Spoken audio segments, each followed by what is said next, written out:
Olá, pessoal. Boa noite, boa tarde, bom dia, dependendo do horário que você esteja assistindo nossa aula, tá certo? A gente chegou, né, finalmente a nossa última apresentação, tá certo?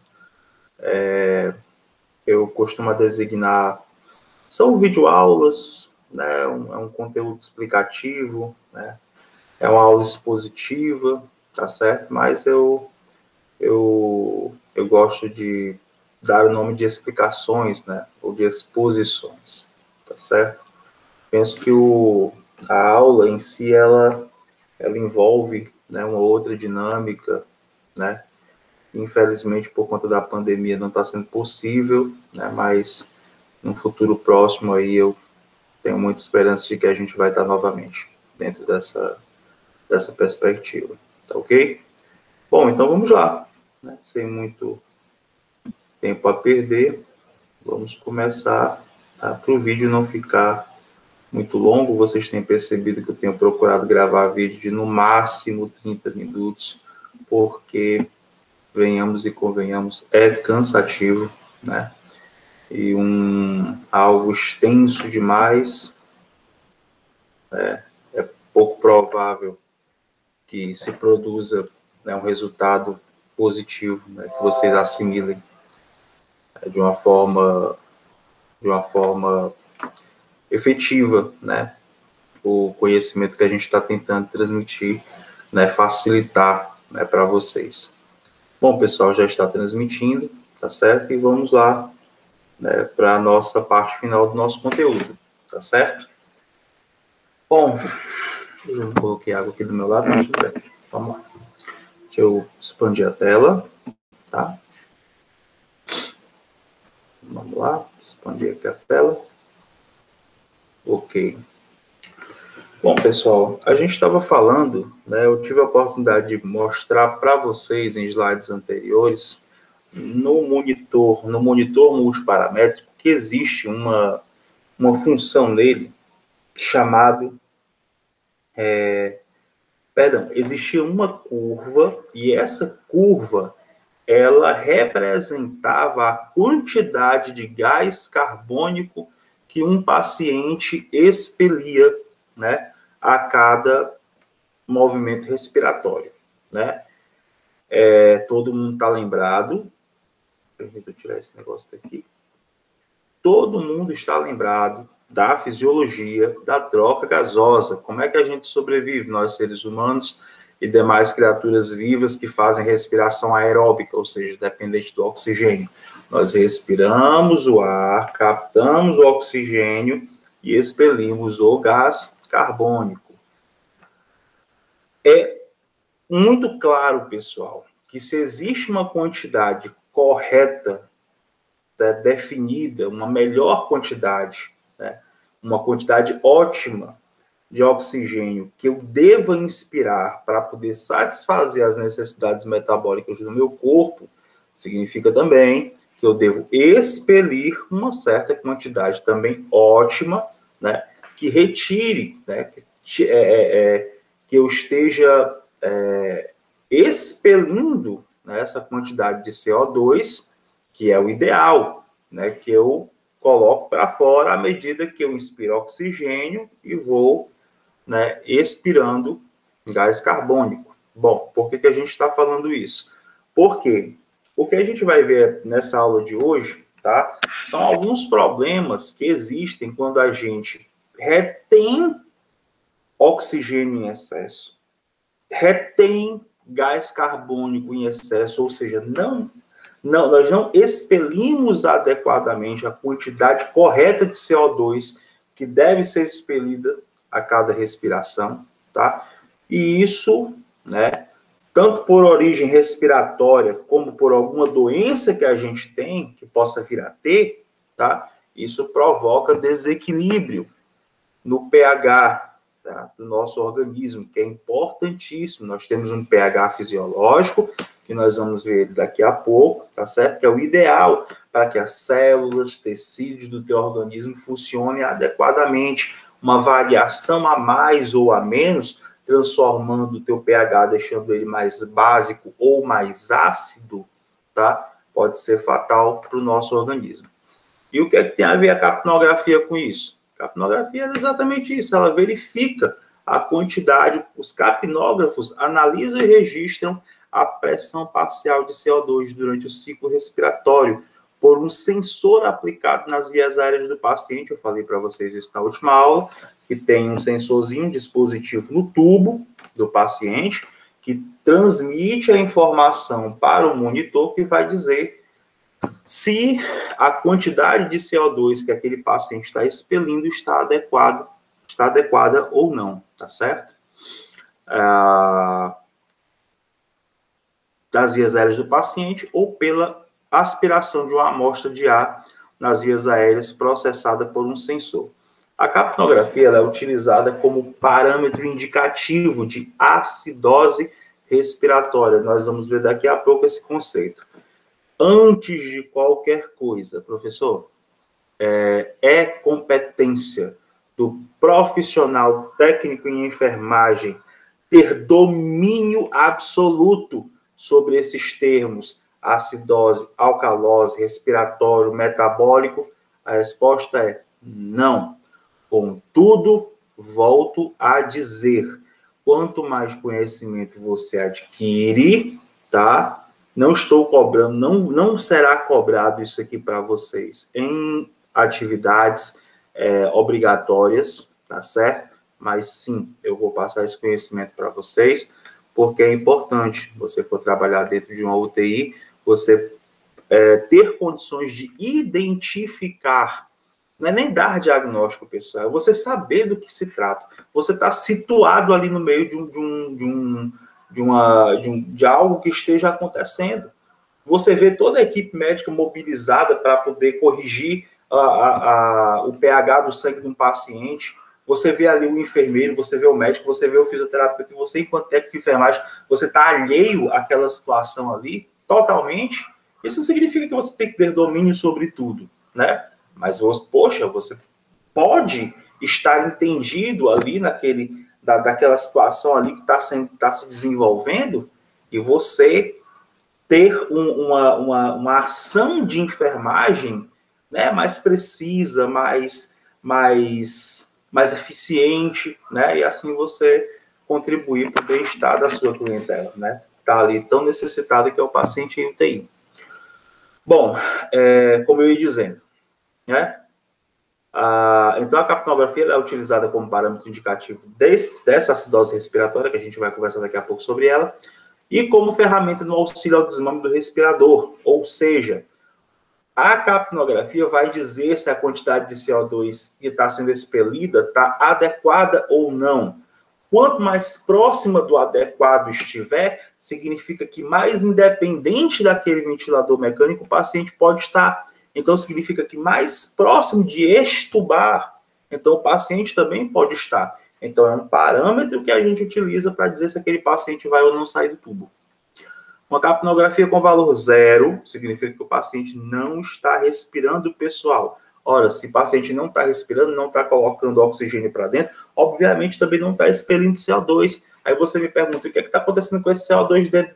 O que está acontecendo com esse CO2 desse paciente, professor? Está acumulando dentro do corpo dele. Se ele não então não está expelindo, se ele não está expirando, né, o oxigênio, o gás carbônico, o que está acontecendo com o CO2?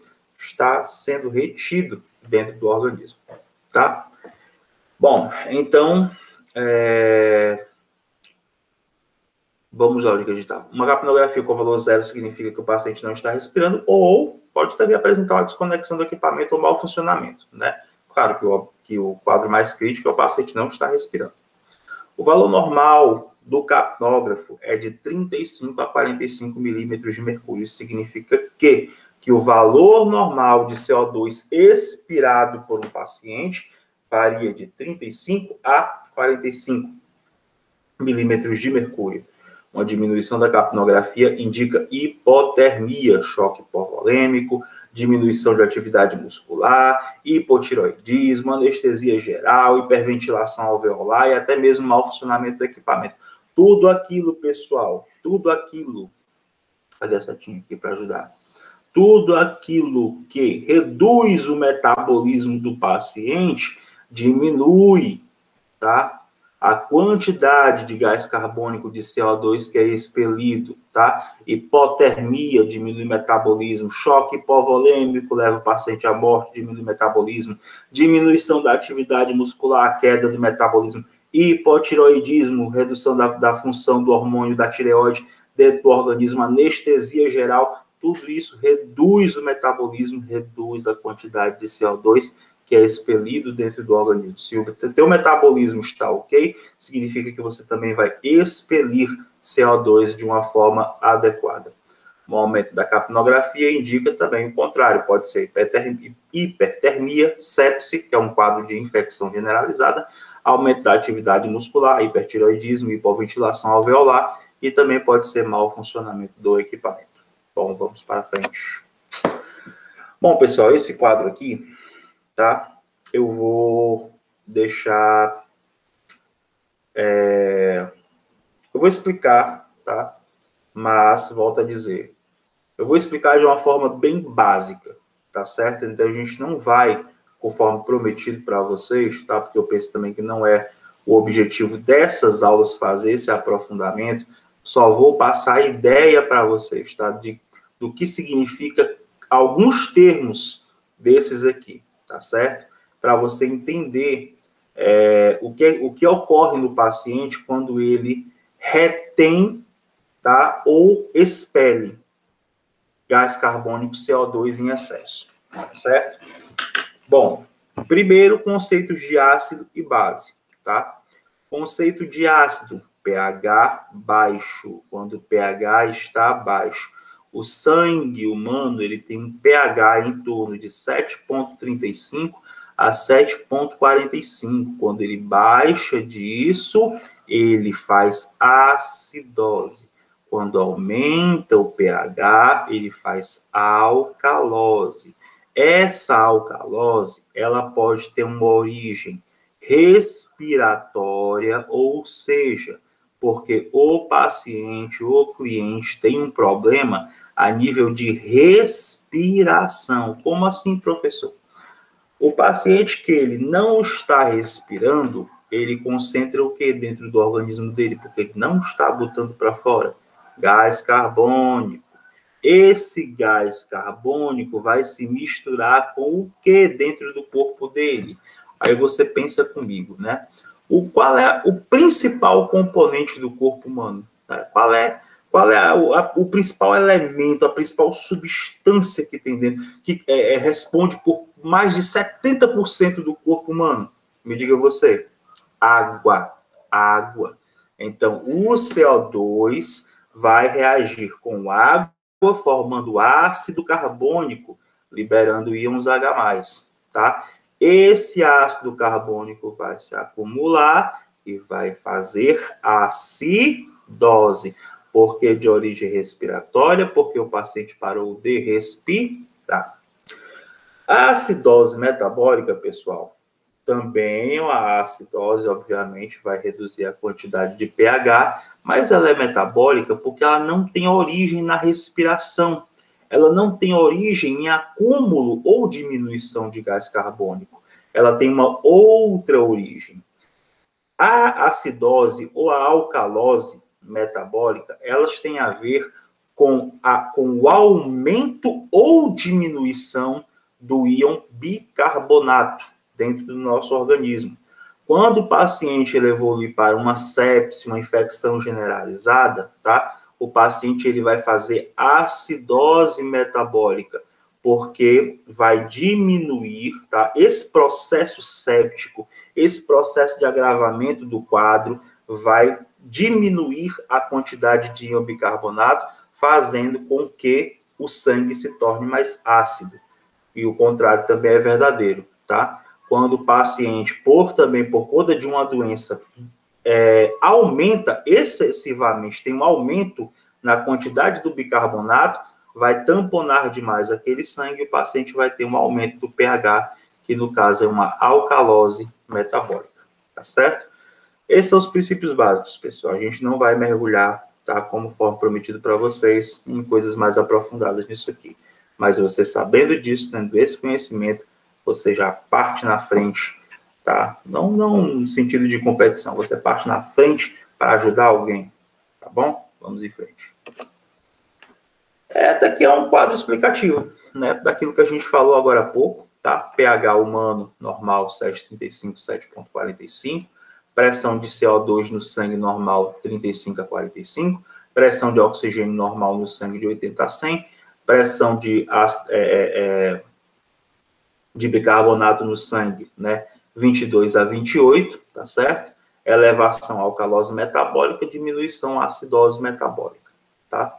Isso aqui é o íon bicarbonato, tá, pessoal? O ácido carbônico, ele é H2CO3, tá? Para quem lembra da química aí, tem que, né, lembrar aí bastante, tá bom? Vamos passar isso aqui, que, né, volto a dizer que não é objetivo mergulhar profundamente nisso aqui. Isso aqui eu só trago noções para vocês, tá? Bom, suporte ventilatório e oxigenoterapia. A questão é que, se um paciente ele não está respirando bem, nós temos que proporcionar suporte para que aquele paciente ele possa respirar adequadamente, né? Então, o que a gente pode estar oferecendo para esse paciente? Suporte ventilatório e oxigenoterapia. O suporte ventilatório, pessoal, e a oxigenoterapia, elas existem basicamente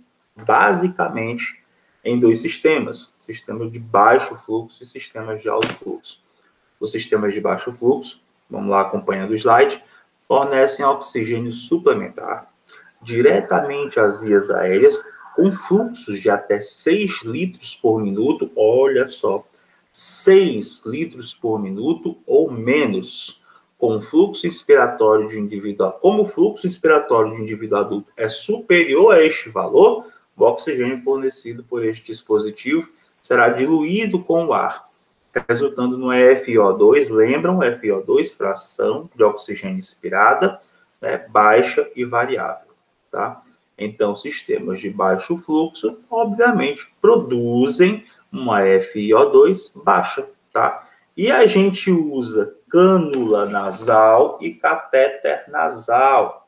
Professor, qual é a cânula nasal e qual é o catéter nasal? A gente vai ver daqui a pouco, mas todo mundo que já teve a oportunidade de entrar numa UTI, no hospital, né, já teve possivelmente, né, eu penso que a chance de ver quem estava em observação ali na emergência com o catéter nasal duplo tipo óculos, né? Que é aquele catéterzinho com aquelas duas guiazinhas, aquele plugzinho nasal, né, instalado no nariz, aquilo ali no sistema de baixo fluxo. E um sistema de alto fluxo, né, fornece uma determinada concentração de oxigênio em fluxos iguais ou superiores ao fluxo inspiratório máximo do paciente, ou seja, eles superam aquilo que a gente consegue retirar de oxigênio, tá, no meio ambiente normal, tá? Temos como exemplo máscara de Venturi, lembrando que nós estamos falando de ventilação não invasiva, tá ok? Nem é ventilação mecânica, tá? São só suportes ventilatórios. Bom, cânula nasal, método empregado quando o paciente requer uma concentração baixa de O2. Quais são as observações pertinentes ao uso da cânula nasal? Tá? Por que a gente da enfermagem, a gente tem que observar, limitar o fluxo máximo de oxigênio a 6 litros, para minimizar o ressecamento da mucosa nasal. Não adianta, pessoal, você ligar lá o fluxômetro lá do oxigênio e deixar a bolinha explodindo lá em cima, que você vai intoxicar o paciente, vai ressecar a mucosa, né? Você vai prejudicar, ao invés de estar ajudando. Usar sempre o umidificador, exatamente para evitar esse quadro de ressecamento. Usar a regra dos 4 para estimar a concentração. Para cada litro por minuto de oxigênio, a concentração aumenta em 4%, tá certo? Então, 1 litro por minuto oferece 24%, 2 litros por minuto, 28% de FiO2, tá? De oxigênio está sendo ofertado, inspirado, né, para esse paciente, tá? É bom guardar essa informaçãozinha aqui, né, porque de repente você vê uma prescrição de um paciente com uma, né, cânula nasal, aí numa evolução você olha lá, FiO2, 40 e tantos %, aí você vê lá que o paciente está a 4 litros, né, aí você está vendo que realmente ali está superando muito, né, a perspectiva daquela FiO2, né, que chega ali a... Não, perdão, 4 litros, 4 litros não. Não, exatamente, estaria até 4. Essa 24 e 4, 32, 36, exatamente, estaria bem próximo ali. Ele estaria aquém, né? Tá vendo como é importante, né, a gente fazer guardar essas informações que a gente pode utilizar. Com certeza acaba utilizando mais cedo ou mais tarde. Tá? Vamos lá. Pronto, aí, ó. Esse daí é o catéter nasal tipo óculos. Tá? Muito usado, muito difundido. Bom, vantagens, pessoal, do catéter nasal. É um dispositivo simples, tem baixo custo, fácil aplicação. Desvantagens. Nem sempre é bem tolerado pelo paciente. Você pode, como assim, professor? Como é que não pode ser tolerado um catéter desse bem pelo paciente? Porque o paciente desorientado, ele vai e arranca, né? Ele puxa. Geralmente, para pacientes que estão desorientados, ele não é bem tolerado, tá? Respiração bucal, reduz a FiO2, tá? Diminui a quantidade de oxigênio inspirado. Por quê? Porque você inspira pelo nariz, o catéter lança, né, administra o oxigênio ali pelo nariz, só que aí quando você respira pela boca, parte daquele oxigênio que você inspira, você acaba, né, entra e sai pela boca, né, se você estiver fazendo respiração oral. Irritabilidade tecidual nasofaringe, necessidade, já falamos sobre isso, necessidade de revezamento das narinas a cada 8 horas, né, facilidade de deslocamento do catéter. Se o paciente está torporoso, né, então está desacordado, ele mexe a cabeça para um lado, mexe a cabeça para o outro e o catéter sai do lugar. Máscara de Venturi, tá? Já é um sistema de alto fluxo, tá bom, pessoal? Método empregado quando o paciente requer uma concentração moderada ou alta de oxigênio. Consigo garantir uma FiO2 conhecida. Essa é uma vantagem, tá certo? Você vai ver daqui a pouco por que a gente consegue na máscara de Venturi garantir essa FiO2, conhecer essa FiO2. A capacidade de oxigênio, 24 a 50%, quando operado de 3 a 8 litros por minuto, tá certo? Então, a máscara de Venturi, ela proporciona de 24 a 50% de oxigênio puro para o paciente, quando operado de 3 a 8 litros por minuto, tá? Tudo isso, pessoal, não se preocupe. Tudo isso é prescrição médica, tá certo? Agora, você, obviamente, como profissional da enfermagem, você tem que estar atento. Bom, gente, vocês lembram que eu falei agora há pouco que a máscara de Venturi proporciona a oportunidade de identificar, né, de ter uma precisão, vamos voltar aqui rapidinho, ter uma precisão, né, na FiO2, é por causa disso aqui, ó. Cada conector desse da máscara de Venturi, ele proporciona uma FiO2 conhecida, azulzinho, branquinho, amarelo, vermelho e verdinho, tá certo? 24% azul, 28% branco, 31% laranja, ou amarelo, alaranjado. Eles chamam de alaranjado, né? Porque está faltando esse alaranjado aqui no meio, né? Nós temos aqui azul, 24%, branquinho ali do lado, 35% amarelinho, 40% vermelho, 60% verde, e faltou aqui o nosso laranja, tá certo? Aqui no meio. Essas conexões, elas são feitas especificamente para produzir uma fração de oxigênio, tá certo? Separar, permitir que chegue ao paciente essa determinada fração de oxigênio, tá certo? Ou seja, Teu paciente, ele está respirando, tá, ele está em máscara de Venturi a 24%. Então, ele está com azul. Só que aí na visita médica pela parte da manhã, o médico viu que o paciente ele piorou.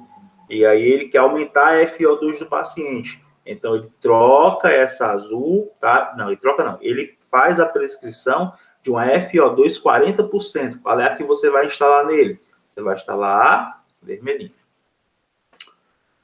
Seguindo, máscara com reservatório, pessoal, é um outro formato, tá certo? A gente chamava aqui, a gente chama, né? Na minha época se usava muito, eu não sei mais exatamente como é que está a utilização disso hoje, da máscara com reservatório, se utiliza, mas também a gente chamava de macronebulização, né?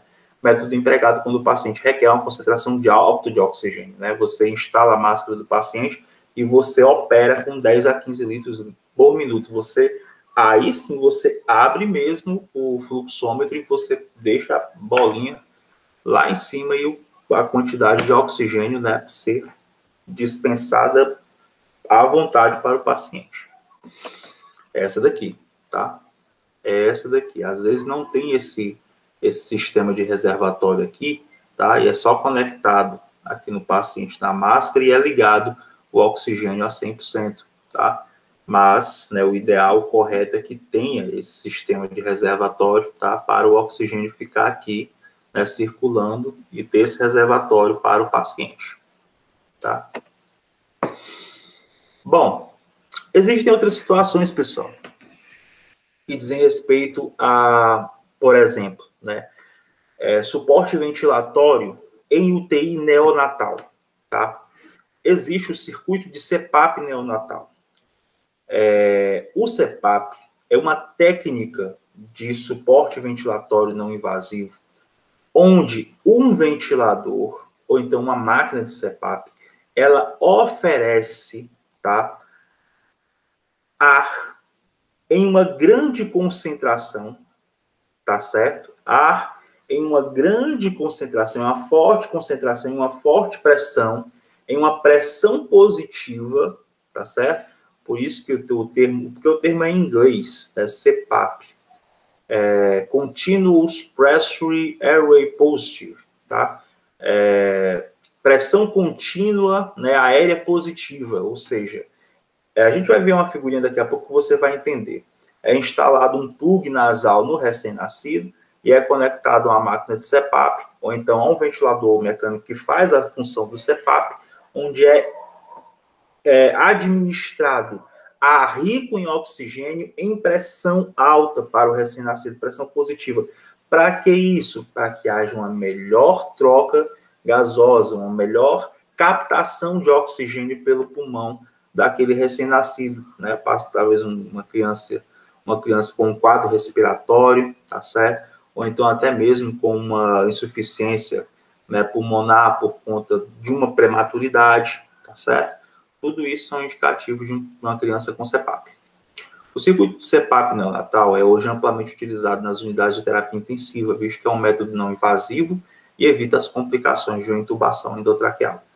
O CPAP neonatal também pode ser utilizado após a extubação como um eficiente suporte ventilatório. Isso você vai ver muito. A criança é tirada do tubo, o recém-nascido RN é extubado, teve uma melhora, tiraram o tubo, coloca ele para o CPAP, até ele melhorar essa condição ventilatória dele, tira do CPAP e coloca um capacetezinho de Rudd, tá certo? Que também é oxigenoterapia utilizada, né, para recém-nascidos. O CPAP neonatal é uma interface à ventilação mecânica. Não é uma ventilação mecânica, tá? Mas é uma interface através de uma prong nasal, né? Que esse plug que eu falei, não havendo a necessidade de intubação. O circuito de CPAP neonatal é comumente utilizado nos casos de membrana hialina, tá? Problema quando a criança nasce com um probleminha pulmonar, apneia do prematuro, pneumonia congênita, aspiração meconial, taquipneia transitória, imaturidade, tá? Imaturidade pulmonar, tá certo? Desmame ventilatório, entre outros. Os efeitos do CPAP neonatal são vários, mas destacamos o aumento da oxigenação com menos risco de barotrauma, prevenção de atelectasias, redução do esforço respiratório e melhora do padrão respiratório, tá? Lembrando, o ar está sendo administrado por pressão positiva no bebê, no recém-nascido, então tem que tomar cuidado com barotrauma, para o pulmão não ter um trauma por conta da pressão. A atelectasia, fechamento dos alvéolos pulmonares, da árvore brônquica, existe, então, a pressão positiva, ela impede que o alvéolo, ele colabe, que ele feche. O nome disso é atelectasia. Já conversamos sobre isso anteriormente. Tá aí, pronto. É isso aqui o CPAP, tá certo? Entra ar por aqui, oxigênio, tá certo? Ar e oxigênio, tá certo? Nesse plug nasal no narizinho do recém-nascido. Então, ar em alta pressão, alta, mas não alta para danificar, para prejudicar o bebê, não, tá, pessoal? Mas em alta pressão, em pressão positiva, entra aqui, tá certo? Para fazer o quê? Para melhorar a captação de oxigênio pelo pulmão do recém-nascido, tá? Bom, indicações de oxigenoterapia em HUD. Aqui seria ideal se eu tivesse um capacete de HUD para mostrar para vocês, né? Quando a gente ministrava essa aula presencialmente, a gente tinha, né, no laboratório, um capacete de HUD, né, para poder mostrar, tá certo? Então, essa parte aqui, pessoal, a questão é o seguinte, só bem rapidamente também para a gente passar passar e sem passar em branco sem falar nada sobre esse slide, né? Para a gente não fazer isso, né? Quem teve já a oportunidade de ver como as pessoas estão tratando os pacientes de COVID, né? Antes da intubação, colocando o paciente de COVID naquela tenda, né, de oxigênio, ou então aquele capacete, né, que tem alta pressão, alta quantidade de concentração de oxigênio e pressão ali, o capacete de HUD, ele tem exatamente aquela mesma funcionalidade, tá certo? É um capacete de acrílico com uma tampa, onde tem, né, uma cânula de ar comprimido e outra de oxigênio, onde você regula a quantidade de oxigênio que está administrando no recém-nascido e ar comprimido, oxigênio e ar comprimido, em uma proporção, tá, que vem na indicação médica, na prescrição médica, tá? Quantidade de oxigênio e ar comprimido que você deve colocar. HUD a 20%, HUD a 40%, HUD a 60%, enfim. Tá certo? Então, você faz aquela regulação e é exatamente isso. É um capacete de acrílico, tá? Redondo, uma caixa, não quadrada, né? Redonda, cilíndrica, tá certo? Com uma tampa, com as duas borrachas, né? Com os dois guias de ar comprimido e oxigênio, que preenche aquele espaço da cabeça do bebê, tá certo? Com ar comprimido e oxigênio, melhorando a captação, né, de oxigênio pelo bebê, fazendo com que ele melhore a saturação. Tá certo? Vamos passando. Bom, e chegamos à intubação orotraqueal, tá? A intubação orotraqueal, pessoal, é ventilação invasiva. A gente estava falando até agora, até esse momento, de suporte ventilatório não invasivo. Mas agora nós chegamos no suporte ventilatório invasivo, que é, né, a clássica, né, intubação orotraqueal. Quando o paciente ele não responde a nenhuma terapêutica não invasiva, ou então quando o paciente ele tem um rebaixamento de nível de consciência grave, que impede que ele tenha o drive respiratório, por exemplo, né, a escala de coma de Glasgow, com certeza vocês já ouviram falar, tá? A gente não vai gastar tempo aqui falando nela, tá? Com certeza, eu tenho certeza absoluta que vocês já ouviram falar na escala de coma de Glasgow.